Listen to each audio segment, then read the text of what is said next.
किधर जाना है।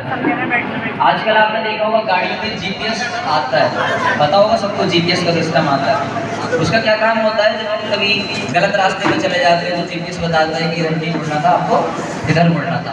तो वही काम गायत्री का दिव्य मंत्र करता है, वो बताता है, माँ गायत्री वो बताते हैं कि बेटा तुझे इधर नहीं मुड़ना था, इधर मुड़ना था।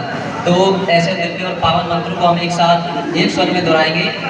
सभी से आग्रह है, दोनों हाथ अपने गोद में रख लें, आंखें बंद करें, कमर सीधी करें और गायत्री का महामंत्र मेरे साथ साथ दोहराएंगे। ओम भूर्भुवः स्वः तत्सवितुर्वरेण्यं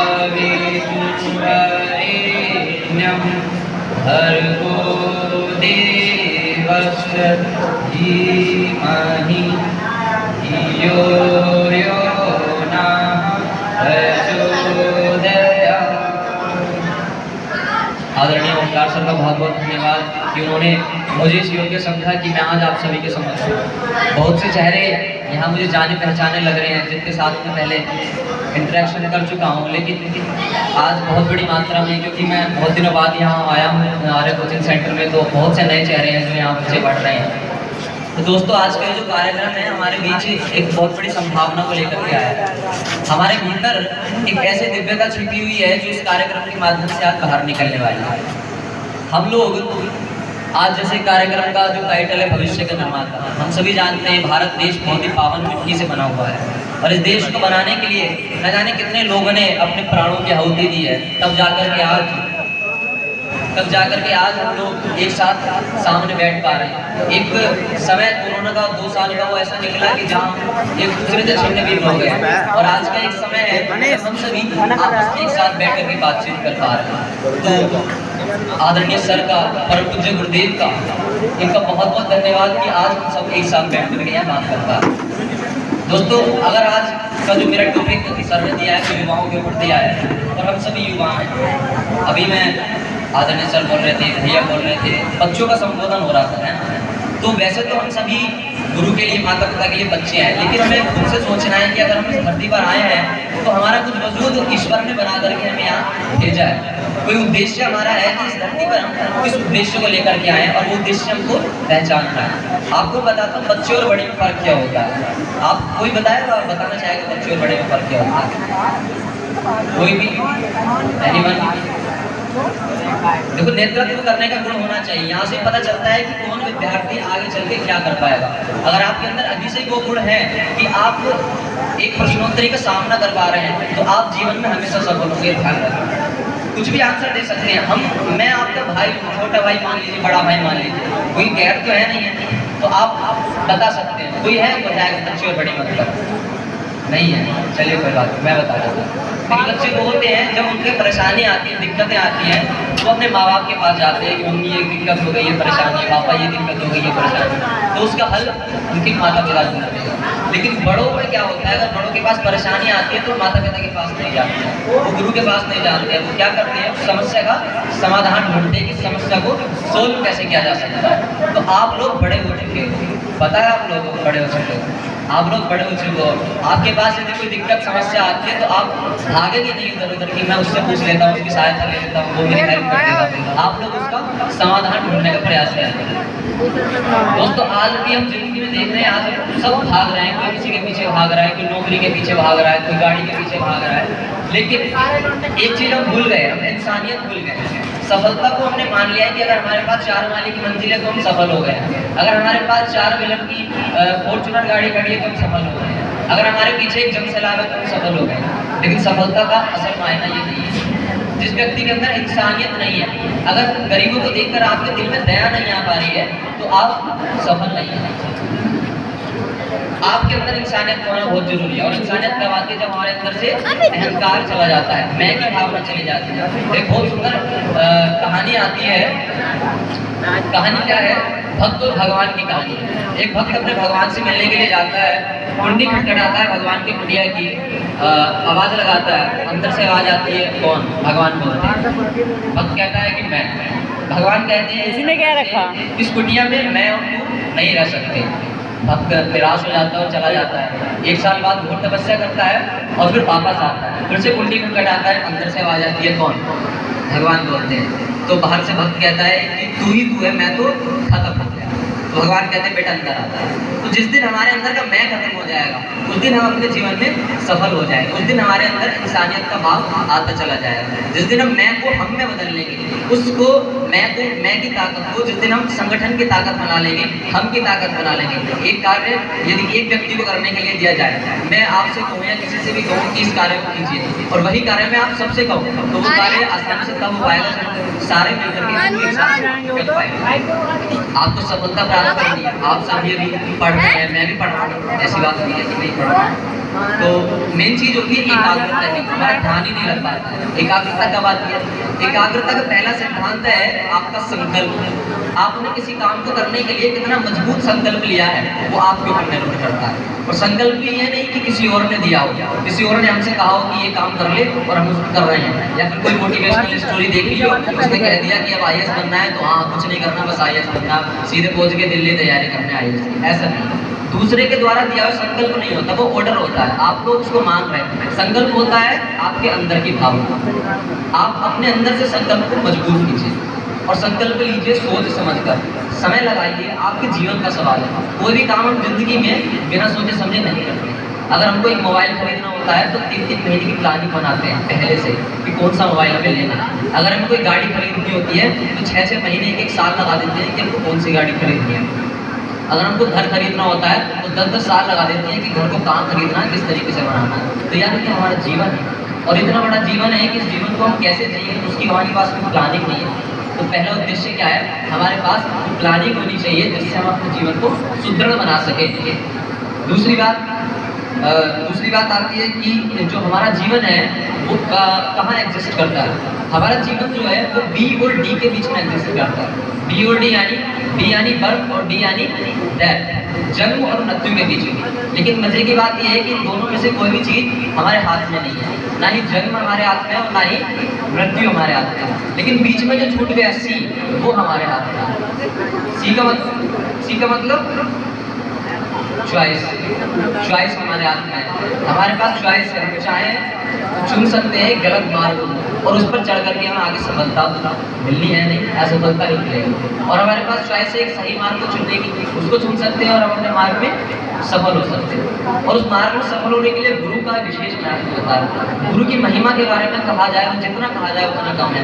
माता पिता की महिमा के बारे में कहा जाए उतना कम है। माँ बाप गुरु हमें डांटते हैं, हमें इसका मतलब ये नहीं कि वो हमें बुरा चाहते हैं या हमसे चाहते हैं कि वो हमारे दुश्मन है, ऐसा कुछ नहीं। वो हमारे भविष्य को देखते हुए हमें डांटते हैं, फटकारते हैं। गुरु की महिमा के लिए मैं आपको छोटी सी कहानी सुनाता हूँ। एक चींटी है, अगर चींटी को श्रीलंका भेजना हो तो क्या वो पहुंच पाएगी कभी? चींटी बताइए आप लोग, पहुंच पाएगी श्रीलंका? उसका इतना जीवन ही नहीं है, उसका जीवन मात्र 1 महीना 2 महीना है और वो चलेगी रेंगती तो श्रीलंका भारत से वो नहीं जा पाएगी। लेकिन अगर वो किसी नाव पर चढ़ जाए समुद्र किनारे तो वो नाव उसको 2 दिन में श्रीलंका पहुंचा देगी। तो हमारे जीवन में जो नाव का काम कर रहे हैं वो कौन कर रहे हैं? हमारे गुरुजन कर रहे हैं। वो नाव का काम कौन कर रहे हैं? माँ शारदा, माँ सरस्वती कर रही है। हमारे नाव का जीवन में नाव का काम कौन कर रहे हैं? हमारे माता पिता कर रहे हैं। ऐसा नहीं है कि इनके बिना अपने जीवन को नहीं जी पाएंगे, लेकिन एक सामान्य जीवन को हम जी लेंगे, लेकिन एक उत्कृष्ट जीवन, अपने को श्रेष्ठता को पहुंचाने वाला जीवन जो है इनकी मदद से ही जी पाएंगे। इसलिए हमेशा गुरु का सम्मान करने के लिए बताया गया है, हमेशा माता पिता का सम्मान करने के लिए बताया गया है। दोस्तों लास्ट में मैं आपसे कहना चाहूँगा कि ये देश की जो मिट्टी है बड़ी पावन मिट्टी है। इस देश में लाखों लोगों ने बलिदान दिया है, तब जाकर के हम अपना जीवन यहाँ व्यतीत कर पा रहे हैं। लाखों लोगों ने, कई माताओं ने अपनी कोख सुनी कर दी है। अभी क्या होता है, अगर कोई कहे आपसे कि देश के लिए कुछ काम करना है, आपके घर में ही कहे तो घर वाले कहते हैं कि नहीं तुम मत जा, आर्मी में जाना है तो तुम मत जा, पड़ोस वाला चला जाएगा, है ना, तू यहीं से रह। तो क्या करते हैं, कोई जरूरी नहीं है कि हम बॉर्डर पर जाएंगे तभी हम देश की सेवा कर पाएंगे। यदि हमारे अंदर देश के प्रति एक सच्ची भावना है, कुछ करने की भावना, देश को कुछ देने की भावना है, तो वास्तविकता में हम देश के लिए कुछ कर रहे हैं।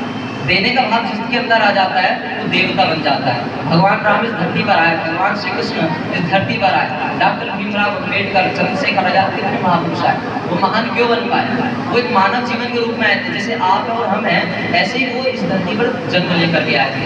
लेकिन वो महान क्यों बन पाए? क्योंकि उनके अंदर देने की भावना थी, इस देश को, इस संस्कृति को, इस समाज को कुछ देने की भावना थी। तो जिसके अंदर देने की भावना आ जाती है वो देवता बन जाता है, और वो हमेशा समाज में पूजा जाता है। और इस देश के लिए मैं गीत, बड़ा सुंदर गीत है, मनोज कुमार एक सिंगर में, फिल्मी गीत है, वो बहुत सुंदर गीत है। मैं चाहता हूँ आप लोग उसको मेरे साथ दोहराएंगे, तो तैयार है आप लोग दोहराने के लिए? अच्छा, देशभक्त तो है ना सारे? कोई ऐसा जिसको देश से प्यार ना हो?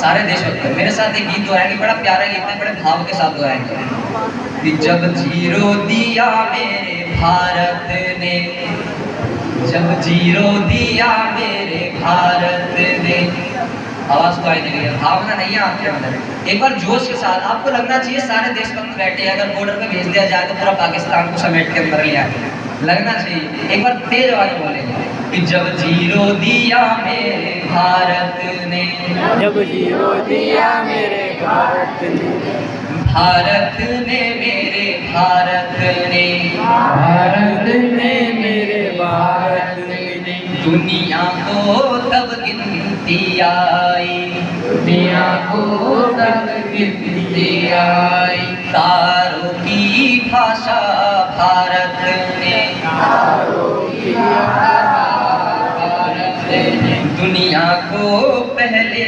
सिखलाई, दुनिया को पहले सिखाई, देता ना दशमलव भारत को, समझो भारत को। नहीं रहे आप। आवाज जब तक आवाज नहीं आएगी, एक बात मैं आपको बता देता हूँ, अभी हमारा जहाँ मैं पढ़ रहा हूँ हरिद्वार देव संस्कृत विश्वविद्यालय, वहाँ पर क्या होता है, शाम को प्रेयर होती है 8 बजे, तो वहाँ पर यदि किसी का जन्म दिवस है तो महामृत्युंजय मंत्र का वहाँ पर जाप होता है 3 बार। तो वहाँ लगभग 250 या 300 बच्चे हैं, तो वो जब सारे बच्चे एक साथ मंत्र बोलते हैं ना, तो उसकी ध्वनि जब गूंजती है तो सकारात्मक भाव अपने आप छलकता है। अगर आप सब लोग एक आवाज में, स्वर में बोलेंगे ना, आप खुद महसूस करेंगे कि वास्तविकता में ये भारत का एक छोटा अंश यहाँ पर पैदा हो जाएगा, है ना। तो एक बार जल्दी से दोहराएंगे, मतलब एक भाव आना चाहिए कि देता ना दशमलव भारत को, देता ना दशमलव भारत को, यूं चांद पे जाना मुश्किल था, चांद पर जाना मुश्किल था, धरती और चांद की दूरी का अंदाजा लगाना मुश्किल था, अपना भारत वो भारत है, जिसके पीछे संसार चला, संसार चला और आगे बढ़ा, यूं आगे बढ़ा बढ़ता ही गया, भगवान करे यह और बढ़े, बढ़ता ही रहे और फूले फले, बढ़ता ही रहे और फूले फले। अंत में एक पंक्ति आपको दोहराना है, मैं बोलूँगा उसके बाद आपको दोहराना है, मैं बताऊँगा आपको क्या दोहराना है। लाइन है कि देश से है प्यार तो हर वक्त कहना चाहिए, मैं ये कहूँगा और आप कहेंगे मैं रहूँ या ना रहूँ, भारत ये रहना चाहिए। कहेंगे आप? जनरेटर की आवाज़ दिख रही है आपको? आ रही है कान में? इससे तेज आवाज़ आनी चाहिए, तब लगेगा कुछ आप यहाँ कुछ बच्चे बैठे हैं, ठीक है। मैं बोलूँ? देश से है प्यार तो हर वक्त कहना चाहिए, भारत रहना चाहिए। देश से है प्यार तो हर वक्त कहना चाहिए, भारत रहना चाहिए। भारत माता की, भारत माता की।